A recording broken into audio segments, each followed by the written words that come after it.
بسم اللہ الرحمن الرحیم۔ محمد اکرام وائس چینل کے ناظرین السلام علیکم۔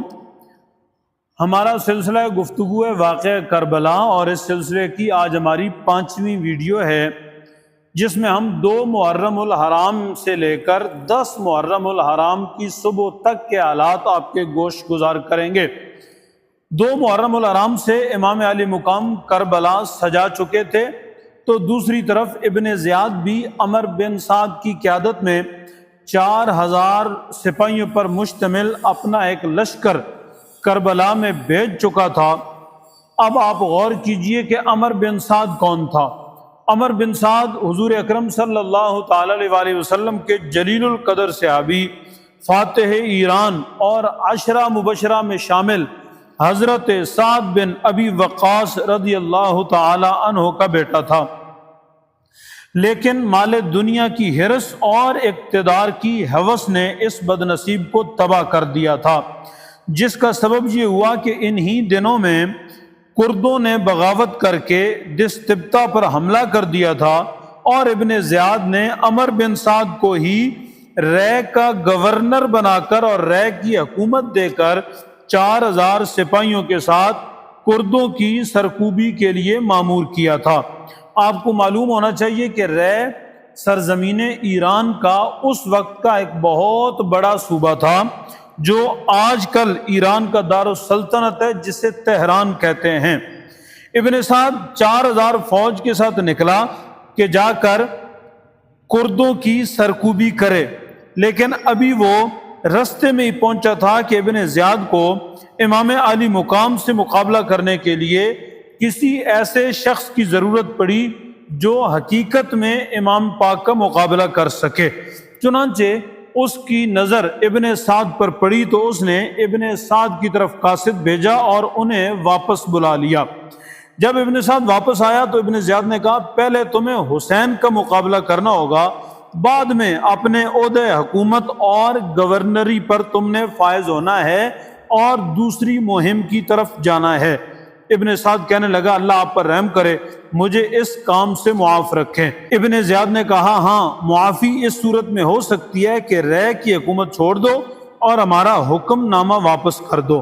ابن سعد نے ان دونوں صورتوں میں سے ایک کو اختیار کرنے کے لیے 1 دن کی مہلت مانگی۔ ابن زیاد نے مہلت دے دی۔ ابن سعد نے اس بارے میں اپنے دوستوں سے مشورہ لیا، سب نے امام علی مقام کا مقابلہ کرنے سے منع کیا۔ جب حمزہ بن مغیرہ بن شعبہ ابن سعد کے بھانجے کو معلوم ہوا تو انہوں نے آ کر کہا، اے ماموں جان، میں آپ کو اللہ کا واسطہ دیتا ہوں کہ حسین پاک کے مقابلے کے لیے جا کر اپنے رب کی معصیت اور قطع رحمی کا مرتکب نہ ہونا۔ اللہ کی قسم، اگر تم اپنی دنیا، اپنے مال و متاع اور روئے زمین کی حکومت سے خارج کر دیے جاؤ تو یہ اس سے کہیں بہتر ہے کہ اللہ تعالیٰ سے اس حال میں ملو کہ تمہارے ہاتھ خون حسین سے آلودہ ہوں۔ ابن سعد نے کہا، انشاءاللہ میں مشورے کے مطابق ہی کروں گا۔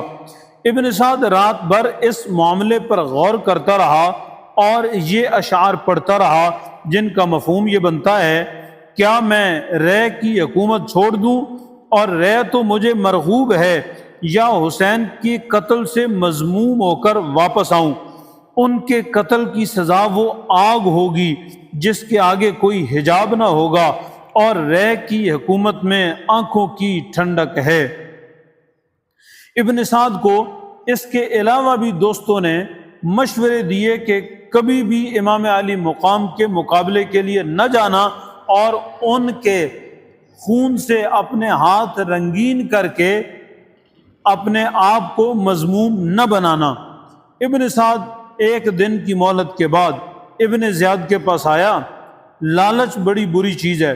کہنے لگا، آپ نے میرے لیے رے کی حکومت کا فرمان لکھ دیا ہے اور لوگوں کو معلوم بھی ہو گیا ہے، لہٰذا اس کا نفاذ کر دیجئے اور حسین کے مقابلے کے لیے فلاں فلاں اشراف کوفہ کو میرے ساتھ بھیج دیجئے۔ ابن زیاد نے کہا، اپنے ارادے میں تمہارے کسی حکم کا ہرگز میں پابند نہیں ہوں کہ جن لوگوں کو تم کہو میں انہیں تمہارے ساتھ بھیجوں۔ اگر تم ہمارے لشکر کے ساتھ جانے کے لیے تیار ہو تو بتاؤ، ورنہ رے کی حکومت سے متعلق ہمارا فرمان واپس کر دو۔ ابن سعد نے کہا ٹھیک ہے، میں جانے کے لیے تیار ہوں۔ چنانچہ ابن سعد 3 محرم 61 ہجری کو 4000 فوج کے ساتھ امام پاک کے مقابلے کے لیے کربلا پہنچ گیا۔ کربلا میں پہنچ کر ابن سعد نے عرضہ بن قیس احمسی کو حکم دیا کہ حسین کے پاس جا کر ان سے پوچھو وہ یہاں کیوں آئے ہیں اور کیا چاہتے ہیں۔ لیکن عرضہ ان لوگوں میں سے تھا جنہوں نے امام علی مقام کو خط لکھ کر بلایا تھا، اس لیے اس کو آپ کے پاس جاتے ہوئے غیرت و شرم محسوس ہوئی۔ اس نے انکار کر دیا۔ ابن سعد لشکر کے دوسرے رئیس لوگوں میں سے جس کو اس کام کے لیے کہتا، وہ یہ کہہ کر انکار کر دیتا کہ میں بھی بلانے والوں میں سے ہوں، کس منہ سے ان کے سامنے جاؤں گا۔ چنانچہ کوئی جانے کے لیے تیار نہ ہوتا تھا۔ یہ دیکھ کر کثیر بن عبداللہ شعبی، جو بڑا دلیر اور بے باک بدبخت آدمی تھا، کہنے لگا میں حسین کے پاس جاتا ہوں، اور اگر آپ کہیں تو اللہ کی قسم اچانک ایک وار میں ان کا کام بھی تمام کر سکتا ہوں۔ ابن سعد نے کہا میں یہ نہیں کہتا کہ تم اچانک ان پر حملہ کر کے ان کی جان لو، میں یہ کہتا ہوں کہ ان کے پاس جا کر ان سے پوچھو کہ وہ کیوں آئے ہیں اور کیا چاہتے ہیں۔ کثیر چلا گیا۔ ابو ثمامہ ساعدی نے امام علی مقام کے لشکر میں سے اسے آتے دیکھ کر امام علی مقام سے کہا اے امام حسین، اللہ کریم آپ کا بھلا کرے، آپ کے پاس دنیا بھر کا شریر ترین اور خون ریز شخص آ رہا ہے۔ یہ کہہ کر ابو ثمامہ کھڑے ہو گئے اور آگے بڑھ کر کثیر سے کہا تلوار ایک طرف رکھ کر امام سے ملاقات کر سکتے ہو۔ اس نے کہا اللہ کی قسم یہ ہرگز نہیں ہو سکتا، میں بحیثیت قاصد ایک پیغام لایا ہوں، اگر سن لو گے تو ٹھیک، ورنہ واپس چلا جاؤں گا۔ ابو ثمامہ نے کہا اچھا، اگر تم تلوار نہیں رکھتے تو میں تمہاری تلوار کے قبضے پر ہاتھ رکھوں گا، تم ان سے پیغام کہہ لینا۔ اس نے کہا واللہ یہ بھی نہیں ہوگا، تم میری تلوار کے قبضے کو ہاتھ بھی نہیں لگا سکتے۔ ابو ثمامہ نے کہا اچھا، جو پیغام ہے وہ مجھ سے کہہ دو، میں ان تک پہنچا دوں گا، مگر میں تمہیں اس طرح ان کے قریب نہیں جانے دوں گا کیونکہ تم ایک شریر انسان ہو۔ دونوں کے درمیان بد کلامی ہوئی اور وہ پیغام پہنچائے بغیر واپس چلا گیا اور ابن سعد سے حال بیان کر دیا۔ اس کے بعد ابن سعد نے قرہ بن حیث حنظلی کو بلا کر کہا تم یہ کام کرو۔ وہ چلا۔ اس کو آتے دیکھ کر امام پاک کے ایک ساتھی حبیب بن مظاہر نے کہا اس کو تو میں جانتا ہوں، یہ بنی حنظلہ سے ہے اور تمیمی ہے، ہماری بہن کا بیٹا ہے، میں تو اس کو خوش عقیدہ سمجھتا تھا، تعجب ہے کہ یہ بھی دشمنوں کے ساتھ یہاں آیا ہوا ہے۔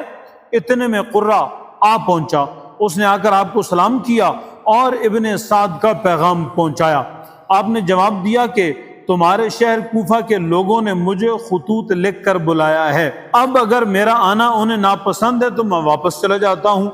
حبیب بن مظاہر نے قرہ سے کہا کیا تو واپس جا کر ان ظالموں کا ساتھ دے گا؟ ان کی مدد کر جن کے بزرگوں کی بدولت اللہ نے ہمیں اور تجھے عزت ایمان عطا فرمائی ہے۔ قرہ نے کہا میں جس کے ساتھ ہوں اسے اس کے پیغام کا جواب ضرور پہنچاؤں گا، اس کے بعد دیکھوں گا کہ مجھے کیا کرنا ہے۔ قرہ نے ابن سعد کو امام پاک کا جواب سنا دیا۔ جواب سن کر ابن سعد نے کہا امید تو ہے کہ اللہ مجھے حسین کے ساتھ جنگ کرنے سے بچا لے گا۔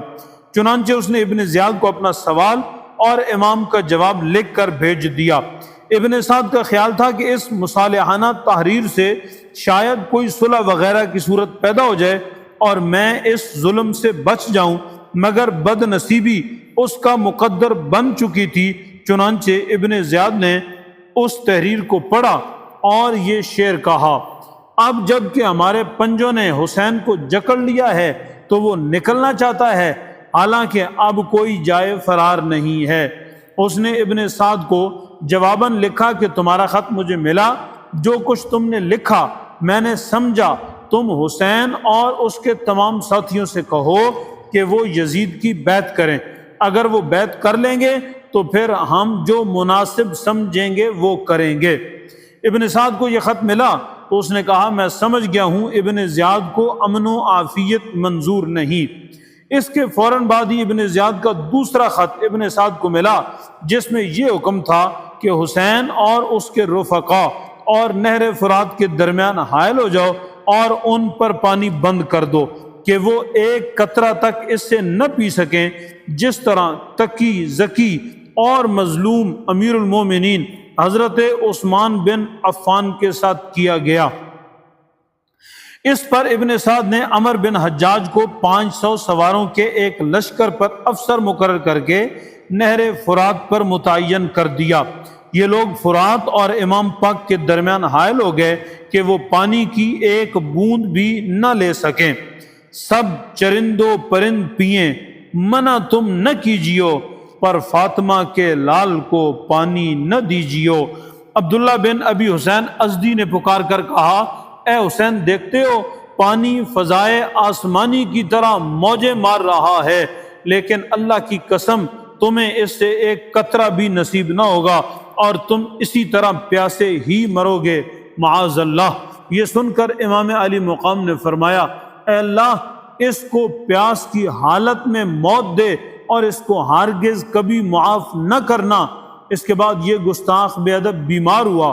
حمید بن مسلم کہتے ہیں کہ میں اس کی عیادت کو گیا تو خدائے وحدہ لا شریک کی قسم اس کی یہ حالت تھی کہ پانی پیتا اور کہہ کر دیتا، پھر پیتا اور غر غر کر کے کہہ کر دیتا، اسی طرح ہر وقت پانی پانی کرتا مگر سیراب نہ ہوتا تھا، یہاں تک کہ اسی حالت میں جہنم میں پہنچ گیا۔ امام پاک نے اپنے بھائی حضرت عباس بن علی کے ساتھ 30 سوار اور 20 پیدل پانی لینے کے لیے بھیجے۔ عمر بن حجاج اپنے ساتھیوں کے ساتھ مزاحم ہوا، مگر حضرت عباس نے اپنے ساتھیوں کے ساتھ مقابلہ کیا۔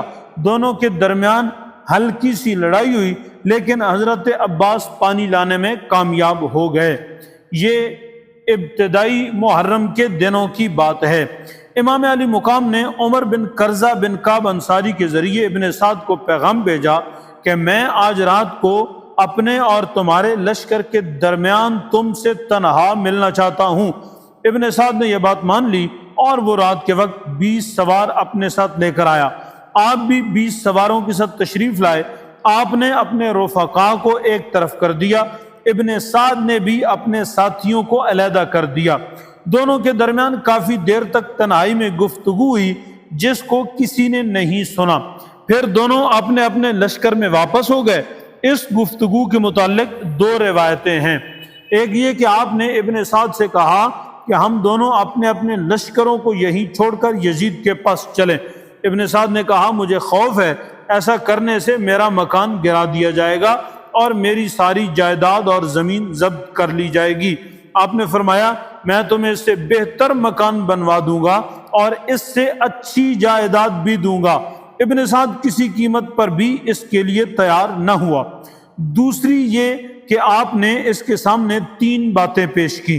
بعض روایت میں آتا ہے آپ نے اس سے کہا کہ ان 3 میں سے کسی ایک کو مان لو، مجھے وہی واپس چلے جانے دو جہاں سے میں آیا ہوں، پہلی بات یہ ہے، اور دوسری یہ ہے کہ مجھے سیدھا یزید کے پاس لے چلو، میں خود اس سے بات چیت کر کے معاملہ طے کرتا ہوں، اور تیسرا یہ کہ مجھے مملکت اسلام کے کسی بھی سرحدی مقام پر لے چلو، میں ان سرحدی لوگوں میں رہ کر اپنا وقت گزار لوں گا۔ یہاں پر ایک بات قابل غور یہ ہے کہ بعض لوگوں نے لکھا امام علی مقام یزید کے پاس جا کر اس کی بیعت کرنا چاہتے تھے۔ اگر بیعت ہی کرنا مقصود ہوتی تو پھر تو جنگ اور لڑائی ختم ہو گئی تھی، فساد ہی ختم ہو گیا تھا۔ ابن زیاد شروع سے چاہتا ہی یہ تھا کہ امام حسین یزید کی بیعت کر لیں۔ اگر آپ بیعت پر راضی ہو جاتے تو یہ ساری لڑائی ہی ختم ہو جاتی، ایسا ہرگز نہیں تھا۔ آپ نے صرف اتنا کہا میں اس کے پاس جاؤں گا اور جا کے اس کے سامنے بات چیت کروں گا۔ چنانچہ ابن سعد نے ابن زیاد کو خط لکھا۔ اس نے لکھا کہ اللہ رب العزت نے آگ کے شعلے کو اور جنگ کو بجھا دیا ہے اور اتفاق کی صورت پیدا ہو گئی ہے، امت کے معاملے کو اللہ نے سلجھا دیا ہے۔ وہ اس طرح کہ حسین نے مجھ سے 3 باتیں کہی ہیں۔ ایک یہ کہ مجھے چھوڑ دو، میں جہاں سے آیا ہوں وہیں واپس چلا جاتا ہوں، دوسری یہ کہ کسی سرحدی مقام پر جا کر ہم سرحدی لوگوں میں رہنا شروع کر دیں گے، اور تیسری یہ کہ مجھے یزید کے پاس لے چلو، میں جا کر اس سے بات چیت خود کرتا ہوں۔ ابن سعد کا یہ خط ابن زیاد کے پاس پہنچا تو اس کا ارادہ بھی ہوا کہ ان تین باتوں میں سے کوئی ایک بات مان لی جائے۔ اس وقت ابن زیاد کے پاس ایک بدبخت شمر بن ذل جوشن بھی بیٹھا تھا۔ وہ بدبخت کھڑا ہو گیا اور کہنے لگا، کیا تم حسین کی ان شرطوں کو قبول کرتے ہو حالانکہ اس وقت وہ تمہاری گرفت میں ہے؟ واللہ اگر وہ تمہاری اطاعت کیے بغیر یہاں سے چلا گیا تو یہ اس کے غالب و قوی اور تمہارے مغلوب و کمزور ہونے کا باعث بنے گا۔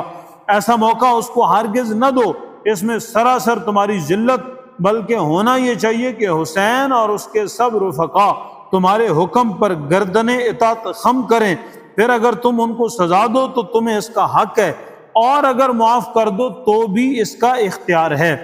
اللہ کی قسم مجھے تو یہ معلوم ہوا ہے کہ حسین اور ابن سعد اپنے لشکروں کے مابین رات رات بھر بیٹھ کر باتیں کرتے رہتے ہیں۔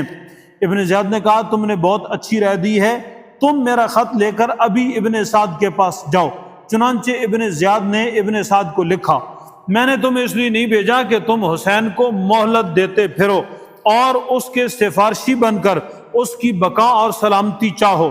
دیکھو اگر حسین اور اس کے رفقا میرے حکم پر گردنیں جھکا دیں تو ان سب کو اطاعت گزاروں کی طرح میرے پاس بھیج دو، اگر وہ ایسا نہ کریں تو فوراً ان پر حملہ کرو اور ان کو قتل کر کے ان کے سر جدا کر دو اور ان کی لاشوں پر گھوڑے دوڑا کر روند ڈالو، کیونکہ وہ اسی سلوک کے مستحق ہیں معاذ اللہ۔ اگر تم نے میرے حکم کے مطابق عمل کیا تو تم کو وہ جزا ملے گی جو ایک مطیع و فرما بردار کو ملنی چاہیے، اور اگر تم یہ کام نہیں کرنا چاہتے تو ہمارے لشکر کو شمر کے حوالے کر کے تم اس سے الگ ہو جاؤ۔ ہم نے شمر کو اپنے احکام دے دیے ہیں، وہ ہمارے احکام کو پورا کرے گا۔ شمر نے ابن زیاد کا خط لا کر ابن سعد کو دیا، وہ پڑھ کر بہت برہم ہوا اور شمر سے کہنے لگا، خدا تجھے غارت کرے، تو میرے پاس یہ کیا لایا ہے؟ خدا کی قسم میرا یہ گمان ہے کہ تو نے ہی ابن زیاد کو میری لکھی ہوئی باتوں کو قبول کرنے سے روکا ہے۔ افسوس تو نے اس معاملے کو بگاڑ دیا جس کی اصلاح کی مجھے امید تھی۔ خدا کی قسم حسین ہرگز ابن زیاد کے سامنے کبھی نہیں جھکیں گے، ان کے پہلو میں ایک خوددار دل ہے۔ شمر نے یہ سب کچھ سن کر کہا، اچھا بتاؤ اب تمہارا ارادہ کیا ہے؟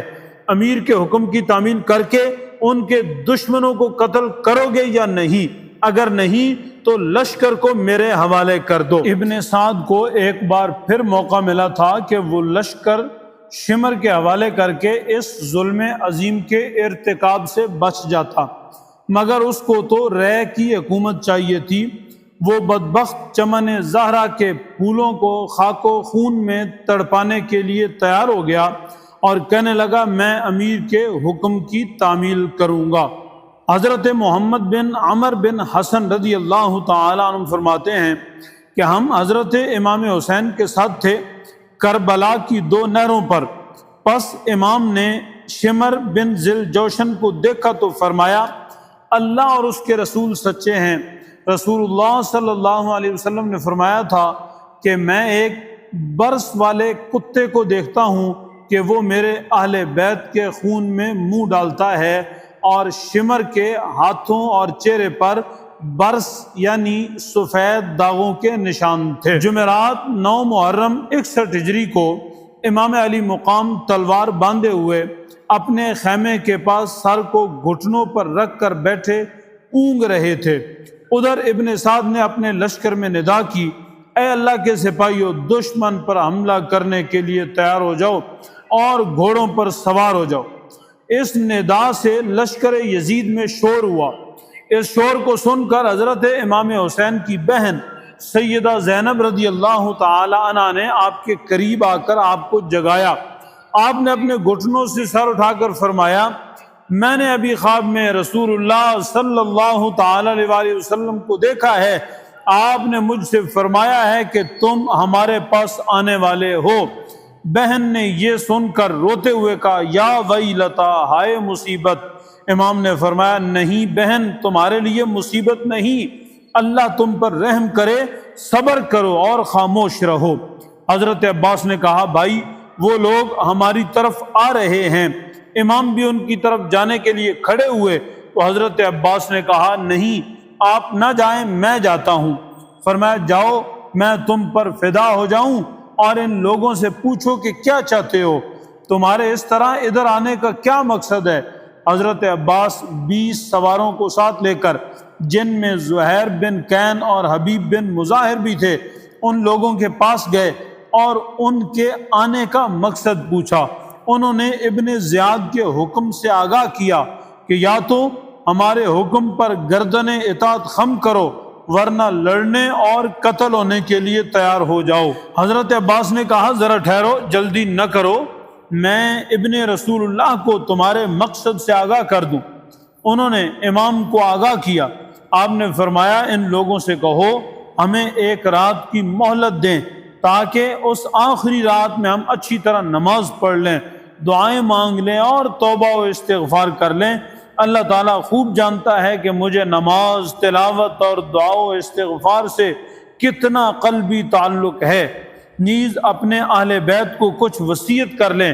حضرت عباس نے جا کر ابن سعد کے دستے سے کہا کہ ایک رات کی ہمیں مہلت دو، رات کو ہم کچھ عبادت کر لیں اور اس معاملے میں مزید غور کر لیں، پھر جو کچھ فیصلہ ہوگا صبح تم لوگوں کو بتا دیں گے۔ انہوں نے یہ بات مان لی۔ اس کے بعد امام پاک نے اپنے ہمراہیوں کو جمع کیا۔ آپ کے فرزند حضرت امام زین العابدین فرماتے ہیں کہ میں بھی آپ کے قریب جا کر بیٹھ گیا کہ سنوں میرے والد گرامی کیا فرماتے ہیں، حالانکہ میں بیمار تھا۔ آپ نے اپنے انصار کے سامنے، ساتھیوں کے سامنے یہ خطبہ ارشاد فرمایا، میں اللہ کی تعریف کرتا ہوں، خوشی و مسرت اور تنگی و تکلیف میں اللہ تبارک و تعالیٰ کی بہترین حمد و ثنا کرتا ہوں۔ اے اللہ میں تیری حمد کرتا ہوں، تیرا شکر بجا لاتا ہوں کہ تو نے ہمیں نبوت کے ساتھ مکرم کیا اور سننے والے کان اور دیکھنے والی آنکھیں اور دل دیا، اور ہمیں قرآن سکھایا اور دین کی سمجھ عطا فرمائی اور ہمیں اپنے شکر گزار بندوں میں سے کیا۔ اس کے بعد میں کسی کے ساتھیوں کو اپنے ساتھیوں سے زیادہ وفادار اور بہتر نہیں سمجھتا، اور نہ کسی کے اہل بیت کو اپنے اہل بیت سے زیادہ نیکوکار اور صلہ رحمی کرنے والا دیکھتا ہوں۔ اللہ تعالیٰ تم سب کو میری طرف سے جزائے خیر عطا فرمائے۔ سن لو، میں یقین رکھتا ہوں کہ ہمارا دن ان دشمنوں سے مقابلے کا کل کا دن ہے، اور میں تم سب کو بخوشی اجازت دیتا ہوں کہ رات کی اس تاریکی میں چلے جاؤ، میری طرف سے کوئی ملامت اور کوئی ناراضگی نہ ہوگی۔ ایک ایک اونٹ لے لو اور تمہارا ایک آدمی میرے اہل بیت میں سے ایک ایک آدمی کا ہاتھ پکڑ کر اپنے ساتھ لے جائے۔ اللہ تم سب کو جزائے خیر دے، پھر تم اپنے اپنے شہروں اور دیہاتوں میں الگ الگ جا کر رہنا، یہاں تک کہ اللہ تعالیٰ یہ مصیبت آسان کر دے۔ بلا شبہ یہ لوگ میرے ہی قتل کے طالب ہیں، اور جب مجھے قتل کر لیں گے تو پھر کسی اور کی ان کو طلب نہ ہوگی۔ اس خطبہ کو سن کر آپ کے بھائیوں، بیٹوں، بھتیجوں اور بھانجوں نے بیک زبان کہا، کیا ہم صرف اس لیے چلے جائیں کہ آپ کے بعد ہم زندہ رہیں گے؟ خدا ہمیں ایسا دن نہ دکھائے۔ آپ نے فرزندان عقیل سے فرمایا کہ مسلم کی شہادت تمہارے لیے کافی ہے، لہذا تمہیں اجازت دیتا ہوں، تم چلے جاؤ۔ لیکن باہمیت اور غیرت مند بھائیوں نے کہا، ہم لوگوں کو کیا جواب دیں گے؟ ہم اللہ کو کیا جواب دیں گے؟ ہم رسول اللہ کو کیا جواب دیں گے؟ کیا یہ کہیں گے کہ ہم اپنے سردار، اپنے آقا اور اپنے بہترین چچا زاد کو دشمنوں کے نرغے میں چھوڑ کر واپس آ گئے؟ نہ ہم نے ان کے ساتھ مل کر کوئی تیر چلایا، نہ نیزہ مارا، نہ تلوار کا کوئی وار کیا، اور پھر ہمیں نہیں معلوم ان کا حشر کیا ہوا۔ اللہ کی قسم ہم ہرگز ایسا نہیں کریں گے، بلکہ ہم اپنی جانیں، اپنا مال اور اپنے اہل و عیال سب آپ پر قربان کریں گے، آپ کے ساتھ مل کر آپ کے دشمنوں سے لڑیں گے۔ جو انجام آپ کا ہوگا وہی ہمارا بھی ہوگا۔ خدا وہ زندگی نہ دے جو آپ کے بعد گزارنی پڑے۔ حضرت مسلم بن عوسجہ الاسدی نے کھڑے ہو کر کہا ہم آپ کو چھوڑ کر چلے جائیں تو آپ کے ادائے حق کے سلسلے میں اللہ کو کیا جواب دیں گے؟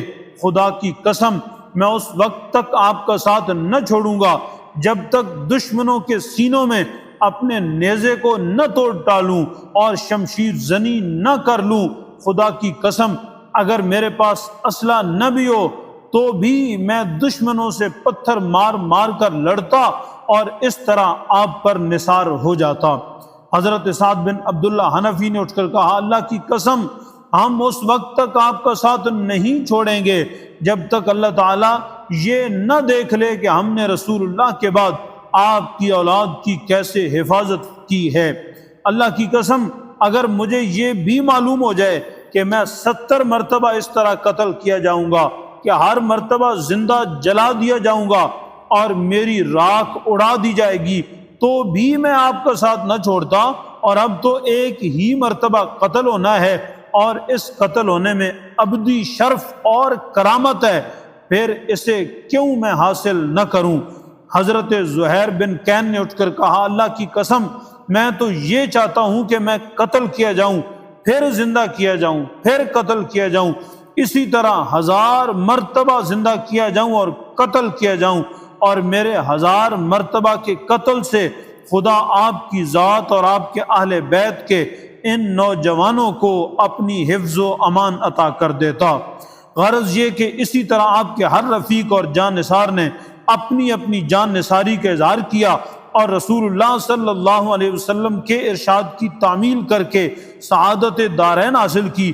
چنانچہ حضرت انس بن حارث رضی اللہ تعالیٰ عنہ فرماتے ہیں کہ میں نے رسول اللہ صلی اللہ علیہ وسلم سے سنا، آپ نے فرمایا یہ میرا بیٹا اس زمین میں قتل کر دیا جائے گا جس کو کربلا کہا جاتا ہے، تو تم میں سے جو بھی وہاں موجود ہو اس کو چاہیے کہ اس کی مدد کرے۔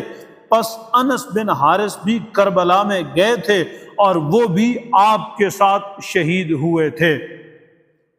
یہاں امام عالی مقام کی عجیب کرامت کا ظہور ہوتا ہے۔ جب امام عالی مقام کے رفقا امام پاک کا ساتھ چھوڑنے اور واپس جانے سے انکار کر دیتے ہیں تو امام نے فرمایا پھر اللہ کے ہاں اپنا رتبہ دیکھ کر اپنا ایمان مضبوط کر لو۔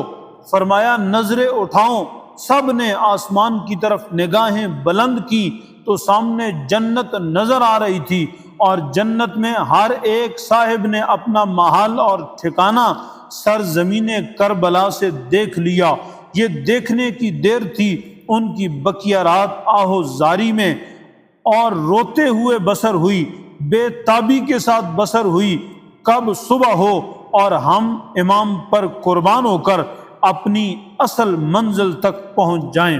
ساری رات عبادت میں گزار کر نماز فجر امام کے ساتھ ادا کرنے کی سعادت حاصل کرنے کے بعد اس قافلہ عشق و مستی نے جنگ کے لیے صف بندی کر لی، اور پھر 10 محرم 61 ہجری کا خون آلود سورج طلوع ہوا۔